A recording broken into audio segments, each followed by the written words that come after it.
Assalamualaikum! Welcome to Day with Zainab. Good morning from Pakistan. After 3 months ay makakapunta ulit kami ng Islamabad City. Sa mga hindi nakakaalam ay ito po ang capital city ng Pakistan. At 2 hours drive through motorway from Abbottabad City. Gustong gusto ko nga kapag dumadaan kami dito sa motorway dahil na rin sa napakagandang tanawin. At hindi namin makakaligtaan ang bumili sa may McDo branch dito sa motorway. Sobrang namiss namin ang McDo kasi dun sa amin sa Abbottabad ay nag-close na matagal yung McDo branch nila dahil mas maganda ang location ng KFC. Kaya naman nakakatikim lang kami pag ganitong napunta kami ng Islamabad. Fries nga lang din ang gusto namin ni Bunso dahil nag-breakfast kami sa bahay. Si Kuya ang favorite niyang wrap. Biglang ang kumulimlim habang nasa daan kami. Maya-maya ay umulan na nga. Pero okay na rin para mabawasan ang init ng panahon. Madami kaming lalakarin ni Habi ngayon, pati na rin si Ayasbay kaya kasama namin siya. Nung nakaraan pa talaga kami nagplano na pupunta dito sa Islamabad. Sana nga matapos namin lahat ng nasa listahan namin. Dahil ang usapan ay 7 AM aalis pero nakaalis pa rin kami ng 9 AM.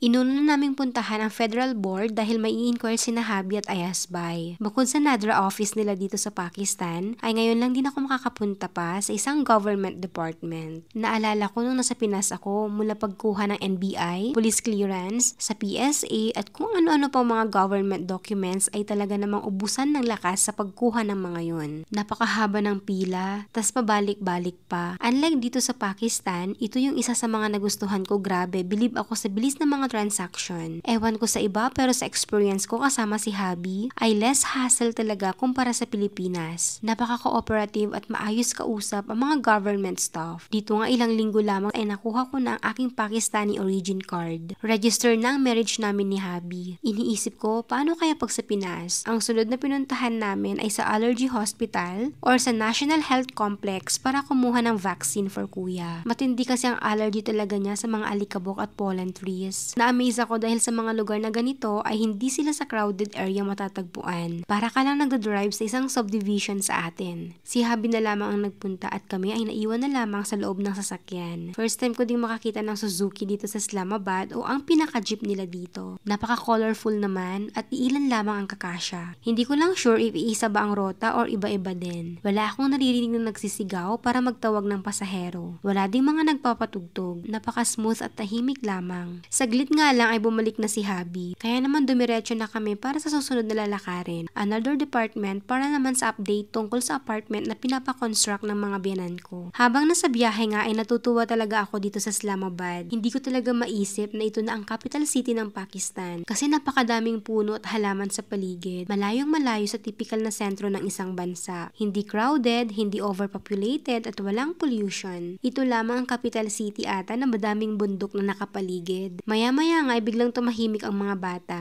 Paano ay nag-aasaran hanggang sa may napikon na. Ayan tuloy na pagalitan sila ni Habi. Mali nga pala yung unang napuntahan namin dahil sa ibang department daw kami dapat mag-inquire. Around 15 to 20 minutes drive ulit ang gagawin namin. Okay lang kasi kahit paano nakapag-roam around kami dito sa area. At puro malalaking bahay din pala dito. Meron ding mga apartment or condominium na under construction. At syempre madaming mga tanim na puno. Hindi nagtagal salamat sa GPS ay nahanap na rin namin ang building na sasadyain ni Habi. Sila na nga lang dalawa ni Ayasbay at naghintay na lamang kami na Kuya dito sa loob ng sasakyan. Medyo natagalan nga lang kami sa paghihintay sa kanila. Si Kuya hindi na mapakali. Yun pala ay kanina pa nagpipigil ng ihi at hinihintay na makarating kami ng restaurant which is a big no for me kaya talagang pinush ko na siyang umihi sa labas at wala namang katao-tao. Pero ayaw at nahihiya daw siya kaya sinamahan ko na at mahirap nang magkasakit sa bato. Dumating na rin si Habi at Ayasbay. Sobrang nagugutom na kami. Hindi kami nakabili ng kahit ano kasi hindi namin nakalain na matatagalan sila. Dahil gusto namin ng Chinese restaurant ay yun ang hinanap namin pero nagsara na ata yung isinuggest ni Ayasbay. Nag-crave din ako ng Pinoy foods. May nabasa kasi ako sa Facebook page na meron daw Pinoy resto dito sa Islamabad or ang owner ay Pinoy. Hindi rin namin mahanap kaya naman dito na kami sa Hot and Spicy nagpunta. Mas preferred nga namin dito na lang sa outdoor area nila pumwesto at mas presko pa. Dahil nagugutom na si Kuya at 15 minutes pa nga daw ang hihintayin ay nag-order na muna si Habi ng chicken paratha roll. At in fairness, masarap. Parang ito lang ay sulit na. Dumating na nga ang mga order namin. Si Kuya nga nabusog na agad sa roll pa lang. Pagkatapos kumain at saglit lamang na pahinga ay nagbiyahe na kami papuntang Joyland. Sa may Rawalpindi yun banda. Sana nga hindi ma-traffic para naman hindi kami gabihin at mas matagal na oras pang makakapag-enjoy ang mga bata. Itong Rawalpindi City pala, akala ko noong una ito yung capital city ng Pakistan kasi ito yung area na crowded, maingay at populated. Ang Joyland ay hanggang 9 PM lamang kasi sila bukas. At ito din ang pangalawang beses kami makakapunta dito na magkakasama. Napakamura nga ng bayad dito. 1,000 Pakistani rupees